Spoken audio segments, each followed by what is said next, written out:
आणि महाविकास आघाडी आणि महायुतीच्या जागावाटपाची चर्चा सुरू असताना शरद पवार यांच्या नाशिक दौऱ्याची तयारी सुरू करण्यात आली आहे।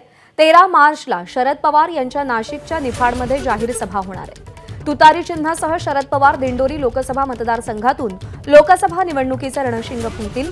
राष्ट्रवादी काँग्रेस शरदचंद्र पवार पक्षाचे प्रदेश उपाध्यक्ष गोकुळ पिंगळे यांनी ही माहिती दिली आहे।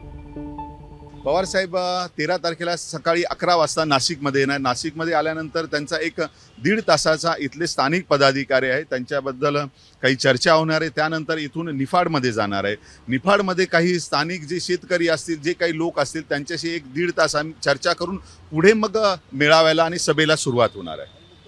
मुक्काम इम्राल पार्क नाशिकमध्ये। पण मग 14 तारखेचा काय कार्यक्रम आहे? 14 तारखेचा तर त्याच्यावरती चाललंय। 14 तारखेला सकाळी साहेब जाणार आहे इथून।